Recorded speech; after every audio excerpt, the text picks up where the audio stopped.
इस कलयुग में वेद विद्या रहित मनुष्यों को प्रभु की भक्ति किस प्रकार से मिलेगी तथा उनका उद्धार कैसे होगा। इसलिए हे मुनि, श्रेष्ठ कोई ऐसा तप करिए जिसको थोड़े समय में पुण्य प्राप्त हो जावे और मन वांछित फल मिले। वह कथा सुनने की हमारी इच्छा है। उस पर सूत जी बोले, हे वैष्णवो, मैं पूज्य आप सबने सब प्राणियों के हित की बात पूछी है। अब मैं उस श्रेष्ठ व्रत को आप लोगों से कहूँगा जिस व्रत को नारद जी ने लक्ष्मी नारायण से पूछा था और लक्ष्मी पति ने मुनि श्रेष्ठ नारद जी से कहा था। आप उसे ध्यान से सुनिए। एक समय योगराज नारद जी दूसरों के हित की इच्छा से अनेकों लोकों में घूमते हुए मृत्यु लोक पहुंचे। वहाँ पर बहुत योनियों में जन्मे हुए प्राय सभी मनुष्यों को अपने कर्मों के द्वारा अनेक दुखों से पीड़ित देखकर सोचा किस यत्न के कहने से निश्चय ही उनके दुखों का नाश हो सके। ऐसा मन में सोचकर वह विष्णु लोक को चले गए। वहाँ पर वाले देवों के ईश नारायण को जिनके हाथों में शंख चक्र गदा वनमालाओं से सुशोभित पहने हुए थे, उन्हें देखकर स्तुति करने लगे। भगवान, आप अत्यंत ही शक्ति से संपन्न हैं। मन तथा वाणी से भी आपको कोई नहीं पा सकता। आज मध्य और अंत से निगुण स्वरूप सृष्टि के कारण भूत भक्तों के दुखों को नष्ट करने वाले हो। इसलिए हे प्रभु, मैं आपके लिए नमस्कार करता हूँ। नारद जी इस प्रकार की स्थिति को सुनकर विष्णु भगवान बोले, हे मुनि, आपके मन में क्या है? आप किस काम के लिए आगमन हुआ है? आप निसंकोच से कहिए। तो नारद जी बोले, हे प्रभु, मृत्युलोक में सभी मनुष्य अनेक योनियों में पैदा हुए हैं। अपने अपने कर्मों के द्वारा अनेक प्रकार के दुखों से दुखी हो रहे हैं। हे नाथ, मुझ पर आप दया रखते हो तो बतलाइए कि उन मनुष्यों के सब दुख थोड़े ही प्रयत्न से कैसे दूर हो सकते हैं। तो श्री भगवान जी बोले, हे नारद जी, मनुष्यों की भलाई के लिए तुमने बहुत अच्छी बात पूछी है। जिस काम को करने से मनुष्य मोह से छूट जाता है, मैं आपसे कहता हूँ, आप उसे सुनिए। बहुत ही पुण्य देने वाला स्वर्ग लोक में तथा मनुष्य लोक में दोनों में एक दुर्लभ उत्तम व्रत है। आज मैं आपके प्रेमवश होकर तुमसे कहता हूँ कि श्री सत्यनारायण भगवान बहुत ही श्री सत्यनारायण भगवान होए ही प्रयत्न से कैसे दूर हो सकते हैं। तो श्री भगवान जी बोले, हे नारद जी, आपने बहुत ही भलाई के लिए तुमने बहुत अच्छी बात पूछी है। जिस काम को करने से मनुष्य मोह से छूट जाता है, आप बैठ जाओ। बहुत ही पुण्य देने वाला स्वर्ग लोक में और मनुष्य लोक में दोनों में एक दुर्लभोत्तम व्रत है। आज मैं आपके प्रेमवश होकर तुमसे कहता हूँ कि श्री सत्यनारायण का यह व्रत अच्छी तरह से विधान पूर्वक करके मनुष्य बहुत ही सुख को भोगकर मरने पर मोक्ष प्राप्त होता है। ऐसे श्री भगवान के वचन को सुनकर नारद जी बोले कि उस व्रत का क्या फल है और क्या विधान है और वह व्रत कब करना चाहिए, यह सब विस्तार पूर्वक बतलाइए। दुख सुख आदि का नाशक है, धन अन्न को बढ़ाता है, स्त्रियों को सौभाग्य संतान का दाता है, सर्वत्र दाता है, विजय दाता है। भक्ति और श्रद्धा के साथ में किसी भी दिन मनुष्य श्री सत्यनारायण की शाम के समय ब्राह्मण और बंधुओं के साथ धर्म परायण होकर पूजा करें। भक्ति भाव से निवेदी पक्की केले की फली, घी दूध गेहूं का आटा चूर्ण सवाया लेवी। गेहूं के आटे की भाव में साथी का आटा लेना चाहिए, शक्कर की बजाय गुड़ ले लेना चाहिए। भक्षण योग्य पदार्थ जमा करके भगवान को अर्पण कर देना चाहिए। बंधुओं सहित ब्राह्मण के लिए भोजन कराना चाहिए। नित्य गीता दो कीर्तन होने चाहिए। अंत में श्री सत्यनारायण भगवान का स्मरण करते हुए अपने घर को जाना चाहिए। श्री पूर्णिमा खंडे श्री सत्यनारायण भगवान की जय। बोल श्री सत्यनारायण भगवान की जय। श्री कृष्ण गोविंद हरे मुरारी, हे नाथ नारायण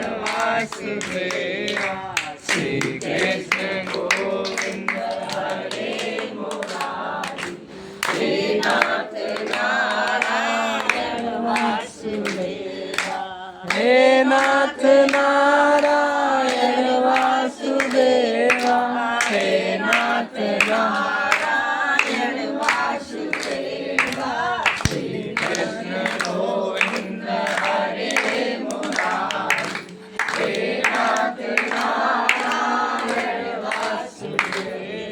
आगे की कथा करता हूँ। सूतजी बोले, हे ऋषि, जिसने पहले समय में इस व्रत को किया है, मैं उनका इतिहास कहता हूँ, आप इसे ध्यान से सुनिए। सुंदर काशीपुरी नगरी में एक अत्यंत निर्धन ब्राह्मण रहता था। वह भूख और प्यास से बेचैन हुआ नित्य पृथ्वी पर घूमता रहता था।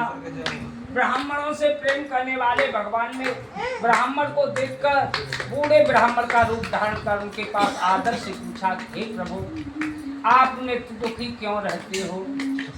तो हे श्रेष्ठ ब्राह्मण, इस समय मुझसे कहो, मैं सुनना चाहता हूँ।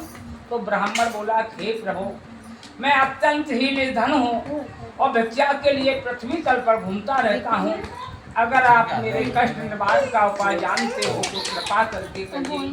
तो बुद्ध ब्राह्मण बोले कि श्री सत्यनारायण भगवान मनवांछित फल देने वाले हैं, इसलिए हे ब्राह्मण, तू उनका पूजन कर, जिसको करने से मनुष्य सब दुखों से मुक्त होता है। ब्राह्मण को व्रत का सारा विधान बतलाकर बूढ़े ब्राह्मण का रूप धारण करने वाले श्री सत्यनारायण भगवान अंतर ध्यान हो गई। और जिस व्रत को कल बुद्ध ब्राह्मण ने बताया है, मैं उसी व्रत को करूंगा। यह निश्चय करने पर उसे रात नींद नहीं आई और वह सवेरे ही उठकर श्री सत्यनारायण भगवान के व्रत का निश्चय करके भिक्षा के लिए चला गया। तो उसे और दिन से भिक्षा में अधिक धन मिला और उसने बंधु और बांधवों के साथ में श्री सत्यनारायण भगवान का व्रत किया। इसको करने से वह ब्राह्मण सब दुखों से छूटकर अनेक प्रकार की संपत्तियों से युक्त हुआ। उस समय से वह ब्राह्मण हर महीने व्रत करने लगा। इसी तरह श्री सत्यनारायण भगवान के व्रत को जो कोई करेगा वह सब पापों से छूटकर मोक्ष को प्राप्त होगा। आगे भी पृथ्वी पर श्री सत्यनारायण भगवान के व्रत को करेगा, मनुष्य सब दुखों से छूट जाएगा। इसी तरह नारद जी ने श्री नारायण से कहा था, मैंने भी आप लोगों से कहा है और इसके अतिरिक्त क्या कहूँ। तो ऋषि बोले, हे मनुवर, संसार में उस ब्राह्मण से किस किस ने सुना है और किस किस ने इस व्रत को किया है, मैं इस समय सुनना चाहता हूँ, क्योंकि इस व्रत के प्रति मेरी श्रद्धा जागृत हो गई है। तो सूत जी बोले कि हे ब्राह्मण, जिसने इस व्रत को किया है, अब आप सुनिए। एक ब्राह्मण धन और ऐश्वर्य प्राप्त करके अपने बंद बांधवों के साथ में व्रत करने को तैयार हो रहा था। उसी समय एक लकड़ी बेचने वाला आया। वह बूढ़ा आदमी था। बाहर लकड़ी के बोझे को रखकर ब्राह्मण के मकान पर गया। वहाँ प्यास से दुखी लकड़हारा उनको व्रती देखकर ब्राह्मण के लिए नमस्कार करने लगा और कहने लगा कि यह आप क्या कर रहे हैं और इसके करने से क्या फल मिलता है, आप कृपा करके मुझसे कहिए। तो ब्राह्मण ने कहा कि यह सब मनोकामना को पूर्ण करने वाला श्री सत्यनारायण भगवान का व्रत है और इसी की कृपा से मेरे महान धन तथा अनादि है और इसी से मेरे यहाँ वृद्धि हुई है। ब्राह्मण से इस व्रत के बारे में सारी जानकारी प्राप्त करके लकड़हारा बहुत प्रसन्न हुआ। चरणामत को लेके और प्रसाद खाने के बाद में अपने घर को चला गया। लकड़हारे ने मन में इस प्रकार का संकल्प किया कि आज ग्राम में लकड़ी बेचने पर जो कुछ भी धन मिलेगा उसी से श्री सत्यनारायण भगवान का व्रत करूंगा। विचार कर बूढ़ा ब्राह्मण लकड़ी के बोझे को सिर पर रखकर जिस नगर में धनवान लोग रहते थे वह ऐसे सुंदर नगर में गया। तो उस रोज उसे लकड़ियों का आवर्धन से 4 गुना धन मिला और वह बूढ़ा लकड़हारा दाम लेकर अत्यंत प्रसन्न होकर पक्की केले की फली, शक्कर, घी, दूध, दही, गेहूं का आटा इत्यादि सभी वस्तुओं को, सामग्रियों को इकट्ठा करके अपने घर को चल लिया। फिर उसने अपने भाइयों को बुलाकर विधि के साथ में भगवान का पूजन किया। उस भगवान के व्रत के प्रभाव से बूढ़ा लकड़हारा धनाद पुत्रों से युक्त हुआ। इस लोक में सुख भोग पर अंत में वह वैकुंठ लोको गया। श्री पूर्ण खंडे श्री सत्यनारायण भगवान की जय हो, जय हो। बोल श्री सत्यनारायण भगवान की जय। श्री कृष्ण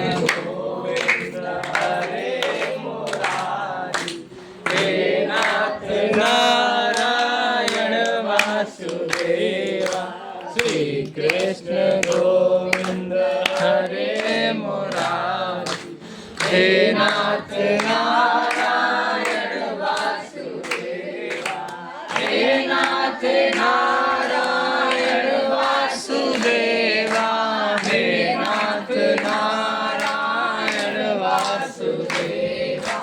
श्री कृष्ण गोविंद हरे मुरारी, हे नाथ नारायण वासुदेवा। आगे की कथा कहता हूँ। सूत जी बोले हे श्रेष्ठ बत्ती जला देना का। अब और आगे की कथा कहता हूँ आप। बत्ती जला दे, जली ना रही। पहले समय में पहले समय में बत्ती आ रही है। उल्कामुख नाम का एक महाबुद्धिमान राजा था। वह सत्यवक्ता था, जितेंद्रिय था, प्रतिदिन देव स्थानों पर जाता था और गरीबों को देकर उनके कष्टों को दूर करता था। उसकी पत्नी कमल के समान मुखवाली सती साध्वी भद्रशिला नदी के तट पर उन दिनों श्री सत्यदेव भगवान का पूजन कर रही थी। उसी अवसर पर एक साधु वैश्य आया। उसके पास व्यापार के लिए बहुत सा धन था। वह नाव को किनारे ठहराकर राजा के पास गया और राजा को वृत्ति देखते हुए वह विनय पूर्वक पूछने लगा, हे राजन, यह आप क्या कर रहे हैं और इसके करने से क्या फल प्राप्त होता है? आप सब कुछ मुझे बतलाइए। तो साधु बोला, तो राजा बोला, हे साधु, अपने बंधु बांधवों के साथ में पुत्रार्थ की प्राप्ति के लिए महाशक्तिमान श्री सत्यनारायण भगवान का पूजन कर रहा हूँ। राजा के वचन को सुनकर साधु आदर के साथ में बोला, हे राजन, सब कुछ मुझे बतलाइए। मैं भी आपके कथा अनुसार अवश्य करूँगा, क्योंकि मेरे भी कोई संतान नहीं है और इससे निश्चय हो जाएगी। राजा से सब विधान सुनकर व्यापार से निवृत्त होकर आनंद के साथ अपने घर को गया। साधु ने अपनी स्त्री से संतान देने वाले इस व्रत का समाचार सुनाया और कहा कि मैं जब इस व्रत को करूँगा जब कि मेरे कोई संतान होगी। तो एक दिवस उसकी पत्नी लीलावती कन्या एक दिन लीलावती से कहा, तो एक दिन उसकी स्त्री लीलावती पति के साथ सांसारिक धर्म प्रवृत्त होकर भगवान श्री सत्यनारायण की कृपा से गर्भवती हो गई। तो उसके 10वें महीने में उनके गर्भ से एक सुंदर कन्या का जन्म हुआ। वह दिन पर दिन बढ़ने लगी। जैसे शुक्ल पक्ष का चंद्रमा बढ़ता है, तो कन्या का नाम कलावती रखा गया। तो लीलावती ने मीठे वचनों से स्वामी से कहा, हे महाराज, आपने जो संकल्प किया था, आप उस व्रत को क्यों नहीं कर रहे हो? तो साधु बोला, हे प्रिय, इसके विवाह के समय करूँगा। इस प्रकार अपनी पत्नी को आश्वासन देकर वह नगर को चला गया। कलावती कन्या पितृगृह में वृद्धि को प्राप्त हुई। साधु ने जब नगर में सखियों के साथ में अपनी पुत्री को खेलते हुए देखा, तो तुरंत ही दूत को बुलाकर कहा कि मेरी पुत्री के लिए कोई सुयोग्य वर देखकर लाओ।